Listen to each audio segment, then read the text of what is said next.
Oke, baik. Assalamualaikum warahmatullahi wabarakatuh. Jadi di sini kita akan tutorial tentang kimia dasar, yaitu untuk soal-soal UAS. Nah, maka dari itu kita langsung saja untuk membahas soal nomor satu. Di sini kita akan membahas tentang soal ikatan kimia.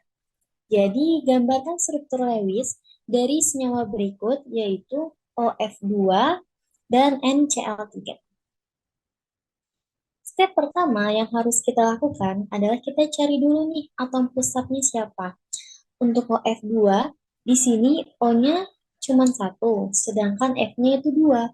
Maka dari itu, yang menjadi atom pusatnya adalah O. Setelah itu, kita cari konfigurasi elektron dari O dan juga F.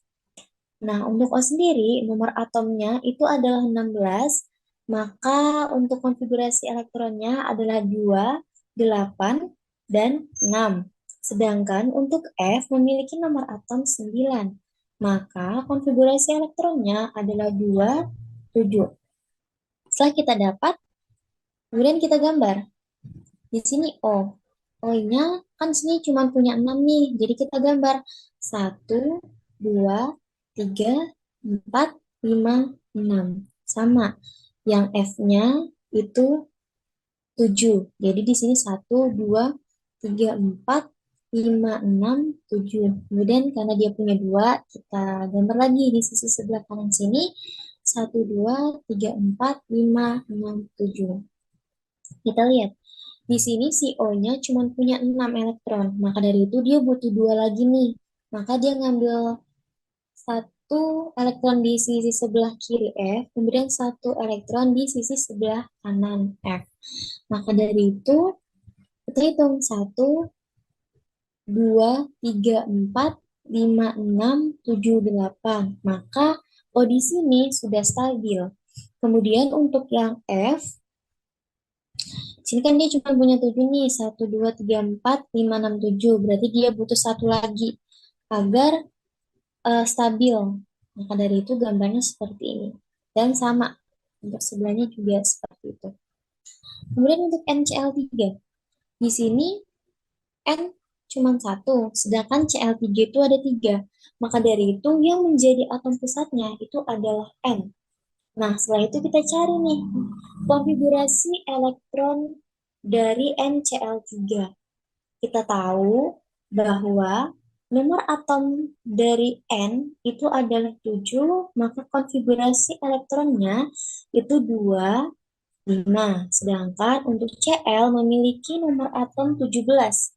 Maka untuk konfigurasi elektronnya adalah 2, 8, 7. Setelah itu kita gambar. Si N cuma punya 5. 1, 2, 3, 4, 5. Kemudian Cl cuman punya 7. Nah, dari itu kita gambar nih. Sama caranya kayak tadi. Si N cuman punya 5, otomatis dia butuh 3 lagi nih agar dia stabil. Nah, dari itu kita gambar seperti ini, mata pulpen merah. Kita hitung 1, 2, 3, 4, 5, 6, 7, 8. Nah, otomatis dia sudah stabil. Kemudian sama, si Cl dia cuma punya 7, berarti dia butuh satu lagi nih, biar dia stabil. 1, 2, 3, 4, 5, 6, 7, 8. Dan kita hitung CL yang ini. 1, 2, 3, 4, 5, 6, 7, 8. Sudah stabil juga. Yang ini juga. 1, 2, 3, 4, 5, 6, 7, 8. Dan sudah stabil juga. Ini seperti itu untuk pembahasan nomor satu. Kemudian kita lanjut untuk pembahasan nomor 2. Masih tentang ikatan kimia. Jadi di sini kita diminta untuk menuliskan rumus senyawa ionik yang dapat terbentuk dari bromin dan juga magnesium. Nah, untuk nomor atom Mg di sini ada 12.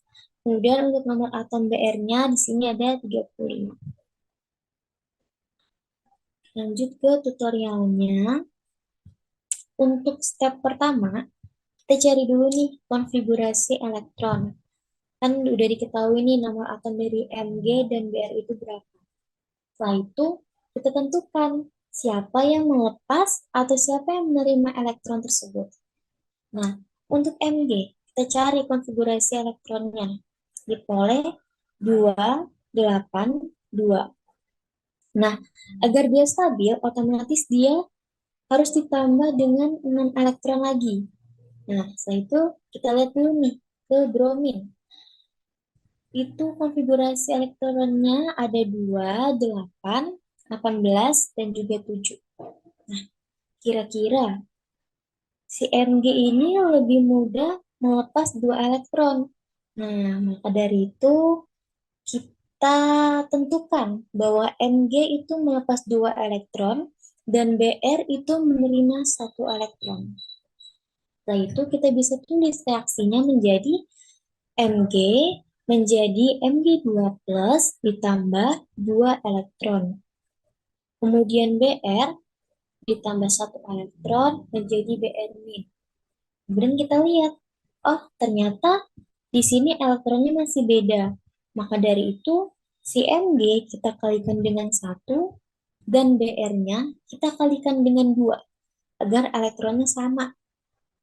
Maka diperoleh reaksinya menjadi Mg ditambah 2 Br menjadi Mg2 plus ditambah 2 Br min. Kemudian kita lanjut ke penyelesaian soal nomor 3. Di sini kita akan berbicara tentang larutan. Jadi, berapa massa padatan natrium hidroksida atau NaOH yang dibutuhkan untuk membuat larutan NaOH 300 ml dengan konsentrasi 0,5 molar. Untuk langkah penyelesaiannya, yang pertama banget nih yang harus kita lakuin, itu kita harus tulis dulu yang diketahui dalam soal itu apa. Oh, ada volumenya. Udah, kita tulis volumenya itu ada 300 mili. Jangan lupa diubah ke dalam satuan liter. Dibagi dengan 1000. Maka dihasilkan 0,3 liter. Kemudian diketahui nilai molarnya itu ada 0,5 molar. Nah, setelah itu yang ditanya apa? Oh, yang ditanya adalah massa padatan dari NaOH itu berapa? Kemudian kita jawab. Yang pertama kita cari dulu nilai MR-nya itu berapa? MR dari NaOH yaitu AR Na ditambah dengan ARO ditambah dengan ARH. Nah, dari itu nilai atom relatif dari Na, O, dan juga H dapat dilihat dari tabel periodik. Na itu adalah 23, ARO itu 16, dan ARH itu adalah 1. Maka diperoleh nilai dari MR NaOH itu adalah 40 gram per mol. Setelah itu, langkah pertamanya kita masuk dulu nih ke rumus mencari mol. Yaitu mol itu ada macam-macam ya rumusnya. Nih, contohnya ada N sama dengan molar dikali dengan volume atau N sama dengan massa dibagi dengan MR-nya. Kita tahu di sini nilai molarnya adalah 0,5 dan volumenya 0,3.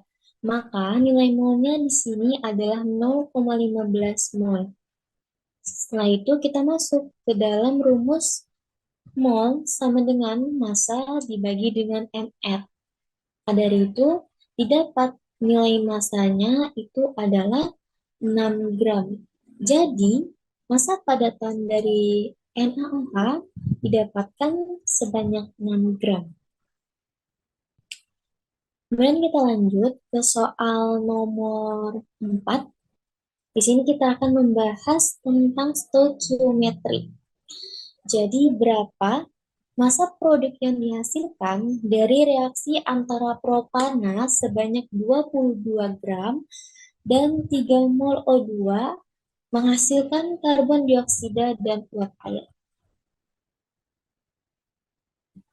Berikut penyelesaiannya. Jadi di sini kita bisa tuliskan nih reaksinya. Propana itu adalah C3H8 ditambah dengan O2 menghasilkan karbon dioksida, CO2, dan uap air atau H2O. Setelah itu, jangan lupa teman-teman, kita untuk menyetarakan reaksi tersebut. Ini udah setara nih ya. C yang di sebelah kiri ada 3, yang di sebelah kanan juga ada 3. Gitu pun seterusnya. Setelah itu kita cari nilai MR dari C3H8 dengan cara, karena di sini C-nya itu ada 3, berarti 3 dikalikan dengan ARC ditambah dengan 8 ARH. Dari itu, kita bisa lihat ya nilai AR-nya di sini dari tabel periodik, maka diperoleh nilai MR-nya sebesar 44 gram per mol. Setelah itu, kita cari nilai mol dari propana itu berapa. Masuk ke dalam rumus massa per MR, yaitu massanya 22 gram dan MR-nya 44 gram per mol, maka dihasilkan 0,5 mol. Setelah itu, sudah kita dapat nih masing-masing molnya dari propana dan juga O2 yang diketahui di soal tadi. Setelah itu kita masuk ke step mula-mula reaksi sisa. Tadi kita dapat nih nilai molnya 0,5, kita masukin di mula-mulanya. Kemudian oksigennya ada 3 mol. Setelah itu, karena koefisien dari C3H8 dan O2 itu berbeda, maka dari itu kita perlu untuk membagi nilai mol dan koefisiennya. Nah, jadi 3 bagi 5 itu kan sebesar 0,6 mol. Sedangkan untuk yang C3H8, 0,5 dibagi dengan 1, koefisiennya itu adalah 0,5. Maka dari itu, C3H8 itu paling kecil. Nah, maka dari itu, di C3H8 ini reaksinya akan habis. Nah, setelah itu kita cari nilai mol yang di O2. Dengan cara yang ditanya, koefisien yang ditanya berkoefisien yang diketahui dikali dengan mol yang diketahui. Jadi yang ditanya itu kan O2, berarti 5. Dibagi dengan 1, dikali dengan 0,5. Maka hasilnya 2,5. Kemudian sama untuk CO2 di sini. Yang ditanya itu koefisiennya kan 3, dibagi dengan 1, dikali dengan 0,5, maka hasilnya 1,5. Kemudian H2O juga sama. Setelah itu kita bisa nih menentukan massa dari CO2 menggunakan rumus mol dikalikan dengan mR. Untuk massanya dari CO2, untuk mol dari CO2 itu adalah 1,5 dan MR dari CO2 itu 44. Maka dihasilkan massanya itu sebesar 66 gram. Kemudian untuk massa H2O itu molnya 2 dan MR-nya itu adalah 18, maka diperoleh massa dari H2O itu adalah 36 gram. Kemudian lanjut, untuk soal nomor 5, ini kita berbicara tentang kesetimbangan kelarutan. Jadi diketahui hasil kali kelarutan atau KSP dari CaF2 adalah 4 kali 10 pangkat min 12. Maka tentukan kelarutan molar dari CaF2 dalam air itu berapa. Kemudian untuk pembahasannya ini. Nah, jadi kita harus tahu dulu KSP itu apa sih? Jadi KSP itu merupakan hasil kali dari konsentrasi ion-ion dalam larutan jenuh masing-masing dipangkatkan dengan koefisiennya. Jadi untuk CaF2 di sini reaksinya seperti ini ya. Ca2 plus ditambah dengan 2F min. Karena ini nggak ada koefisiennya kan 1, berarti S saja. Kemudian ini juga koefisiennya 1, berarti S. Terus di sini karena koefisiennya 2, maka 2 dikali S jadinya 2S. Setelah itu kita masuk ke dalam KSP-nya sama dengan konsentrasi Ca2 plus pangkat 1 dikalikan dengan konsentrasi F min pangkat 2. Maka diperoleh KSP-nya menjadi 4S pangkat 3. Setelah itu kan yang ditanya tentang kelarutannya, yaitu S-nya. Maka dari itu rumusnya seperti ini. Nah, maka dari itu didapatkan nilai dari kelarutan dari CaF2 adalah 10 pangkat min 4 mol per liter. Lanjut untuk soal nomor 6. Sini kita akan membahas tentang sifat koligatif larutan, yaitu tentukan titik didih dan titik beku larutan yang mengandung 0,025 mol gula dalam 250 gram air jika diketahui Kb dan Kf air masing-masing itu 0,52 derajat Celcius per mol dan 1,86 derajat Celcius per mol.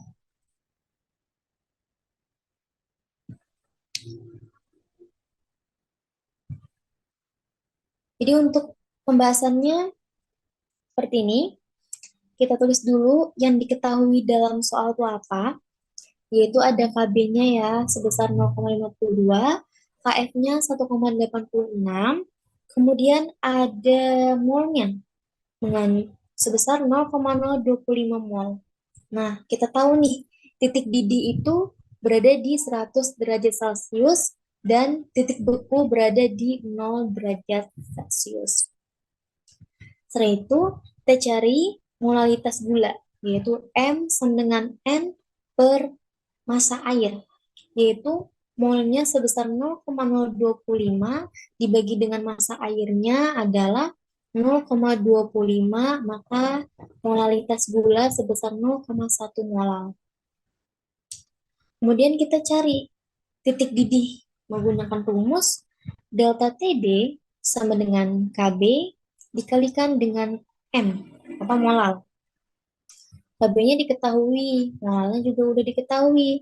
Maka dari itu didapatkan delta TD sama dengan 0,0521 derajat Celcius. Setelah itu kita masuk ke dalam rumus delta TD sama dengan TD dikurang TD derajat. Nah, didapatkan TD-nya di sini adalah 100,052 derajat Celcius. Kemudian untuk mencari titik beku, yaitu delta TB sama dengan KF dikalikan dengan molalitas. Maka dihasilkan delta TB di sini adalah 0,186 derajat Celcius. Nah, dari itu kita masuk lagi nih ke rumus delta TB sama dengan TB derajat dikurangi dengan TB. Maka dihasilkan TB-nya di sini adalah min 0,186 derajat Celcius.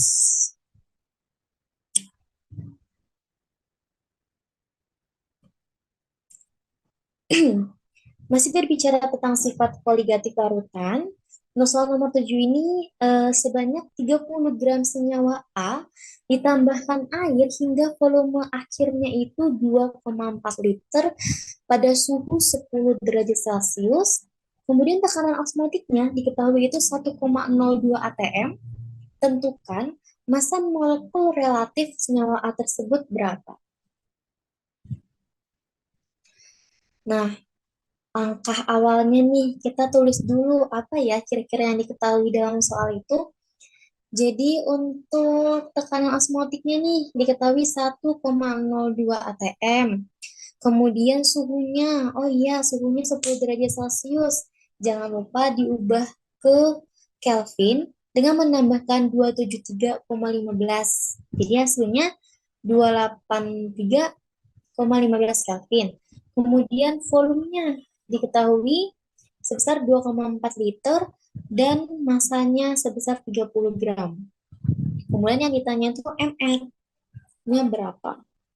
Nah, jadi kita ketahui rumus dari tekanan osmotik di sini adalah molar dikalikan dengan R dikalikan dengan T.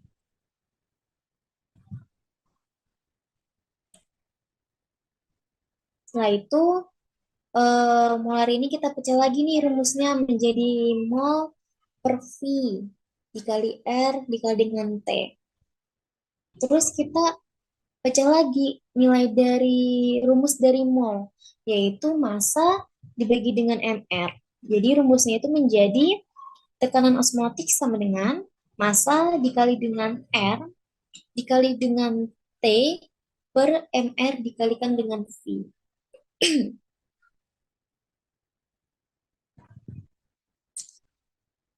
Jadi nilai R di sini merupakan ketetapan ya, teman-teman.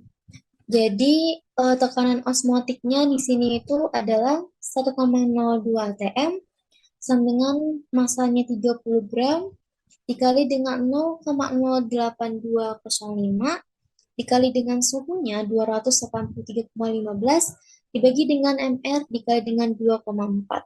Maka didapatkan nilai mR-nya adalah 284,711 gram per mol.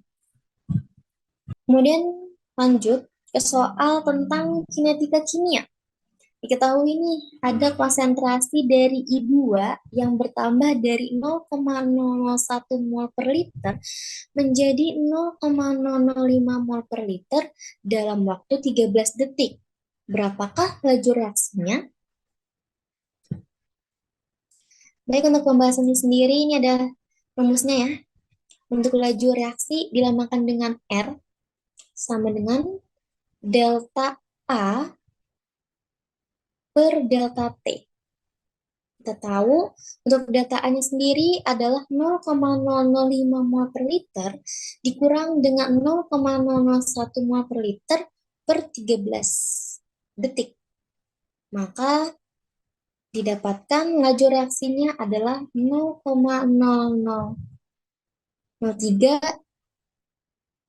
m per second. Kemudian kita lanjut untuk pembahasan soal tentang termodinamika dan termokimia. Jadi ada sebuah wadah dengan volume 25 liter berisi gas nitrogen pada suhu 30 derajat Celcius dan beroperasi pada tekanan 1 bar, berapa jumlah partikel gas nitrogen tersebut jika diasumsikan gas dalam kondisi ideal? Nah, kita tulis dulu nih, yang diketahui itu ada volume, yaitu 25 liter. Jangan lupa nih, volume itu kan satuannya kita ubah ke meter kubik, yaitu sebesar 25 kali 10 pangkat min 3 meter kubik. Setelah itu tekanannya sebesar 1 bar kita ubah ke dalam PA, yaitu 10 pangkat 5 PA. Kemudian suhunya masih dalam Celcius. Jangan lupa kita ubah ke dalam Kelvin dengan menambahkan 273,15, yaitu hasilnya 303,15 Kelvin. Yang ditanyakan apa? Jumlah partikel yang dilambangkan dengan N besar. Nah, langkah pertamanya kita cari tahu dulu nilai molnya itu berapa dengan rumus PVNRT dalam kondisi ideal. Tekanannya sebesar 10 pangkat 5 PA dikalikan dengan 25 kali 10 pangkat min 3 sama dengan N dikali dengan 8,314 dikali dengan suhunya 303,15 Kelvin. Maka didapatkan nilai molnya sebesar 0,99181 mol. Setelah itu kita bisa masuk ke dalam rumus N besar sama dengan N dikalikan dengan NA, yaitu N-nya udah diketahui dan NA-nya ini ketetapan, yaitu sebesar 6,02 kali 10 pangkat 23. Maka didapatkan jumlah partikel gasnya sebesar 5,971 kali 10 pangkat 23 partikel. Kemudian lanjut untuk pembahasan nomor 10, sini diketahui reaksi pembakaran N-pentana dengan H2O dalam liter sebagai produknya. Tentukan standard heat of reaction dari reaksi tersebut.